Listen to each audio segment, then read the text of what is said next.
John Mark. This is John Mark's bakkie. So John Mark, give us a little bit of history. Why this bakkie? Why not a 2J? Why this setup? Sentimental value. I had the bakkie first as a breakdown, and I always said if I ever wanted to sell it, I'd buy it. Never seen this before. Like, did some research, hasn't been done. It's turbocharged. It's one and only turbocharged ISUZU that I know of.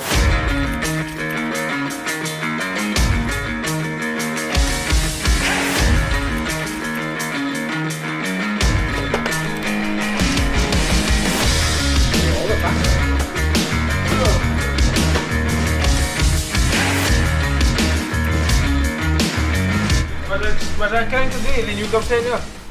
That's fine. It's going to make a bit of a lavai here. Maybe not.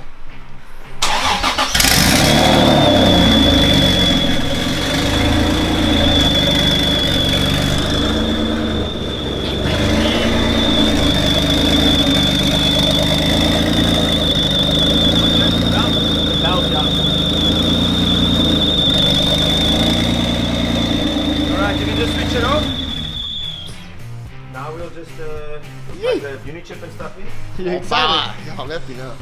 That was the first start. Yeah, first Does start. it sound different? Of course.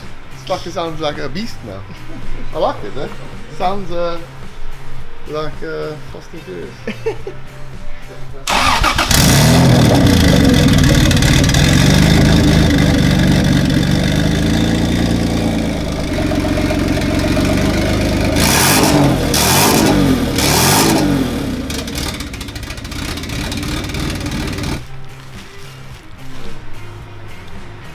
Okay, I'm gonna turn it on. Now, as a normal customer's car, this is like far from finished, because now you got obviously downpipe, but then you've got there's water to go, and then there's still all the finishing. In other words, make look pretty, clean, cover plate here, heat shield there, blah blah blah. So that it's this is like step one.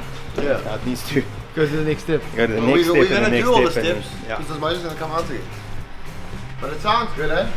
Yeah, it's running.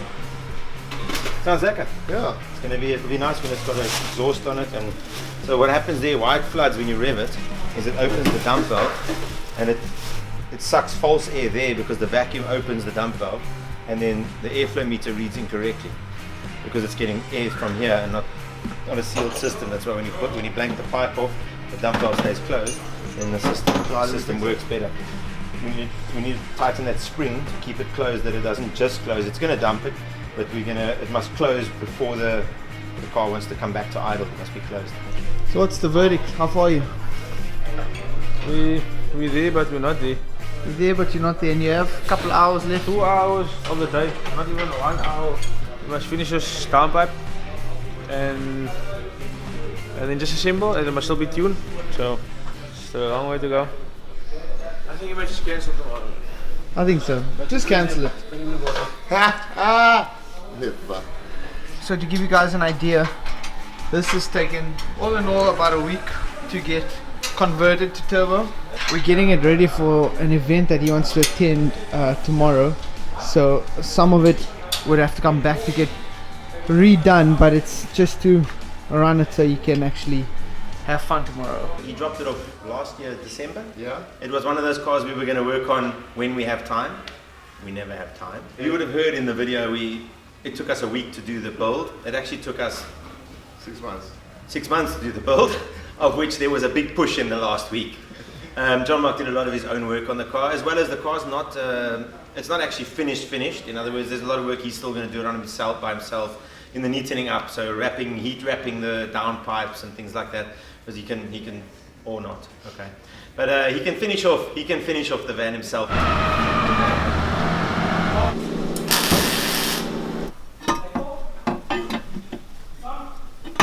For 5-6. You know what? I don't know what to say to you. I really don't. The thing is, conversions always take longer than you think.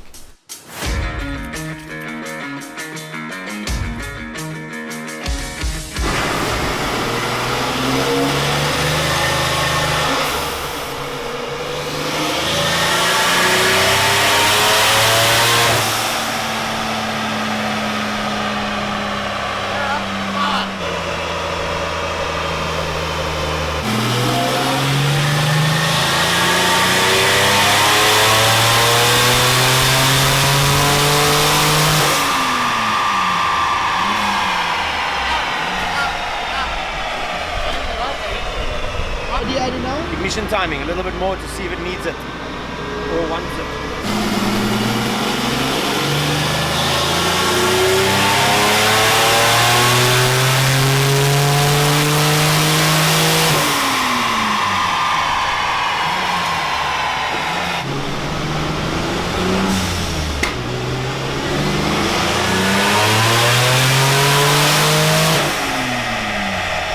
So if you look here now, if you look at where you were, that's what the ethanol gave you purely with ignition time.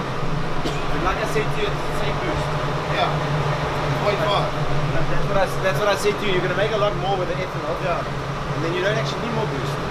And this car will feel, this car compared to what it felt like, this car will be a different animal now. Yeah. I mean, it's 60 newtons more.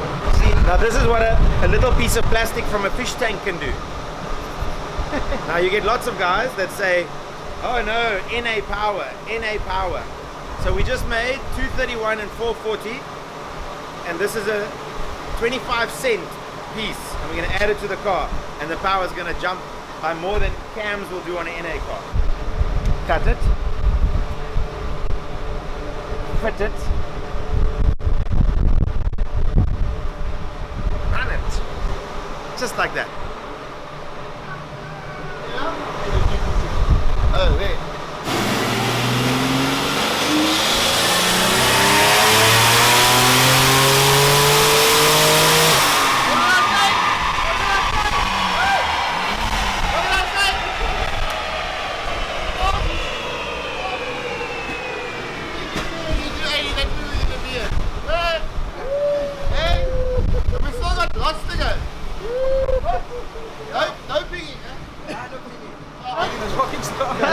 That's proper strong.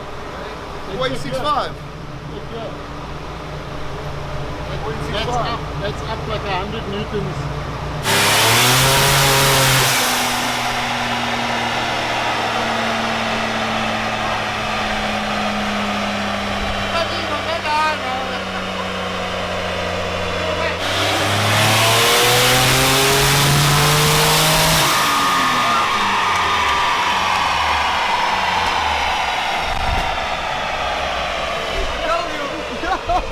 But just to give you some stats on it, subsequently we couldn't go more than that power because the clutch started slipping. Also the fuel pressure started dropping, so subsequently it's had a new clutch put into it. We've had it back up to that power again where the clutch didn't slip, so at 300 kilowatt. But it needs a new fuel pump, which we're going to be putting in shortly. And then I would imagine the engine could then probably go to 300, 350 maybe, somewhere around there as a maximum. It's still a standard engine, and we're waiting for it to explode. No, what? It's an ISUZU, it's built properly. Okay, it's a ISUZU built properly. Anyway, he's got a 350 engine for it, which is actually being taken out to be forged and this and that, and he just dropped in a loaner motor kind of 320 just so we could do the conversion. But now I think you're quite happy with the power. Yeah, it's just it's a trial and error story, eh? And it goes well. Yeah. It was a bit of a work in progress. It was actually unknown. Someone said it can't be done because there's not enough space. So we said, I'm sure we can do it. No such thing. There's no such thing as can't be done. And yeah, it turned out well. I mean, the bucky goes really, really well for what it is. We'll post a short update on it once we've got the fuel pump in full power and the clutch has been sorted now, so that's good. Yeah, the clutch is nice. Absolutely. Now go finish your engine bay, make it look pretty. Yeah, we will. Why is it at the panel shop? It's getting sprayed. Oh, getting sprayed? Yeah, body must get done now. It makes the power and it looks the part. Oh, not because 5 minutes later maybe. No, 5 minutes no, later. okay. No, 5 minutes later. Okay.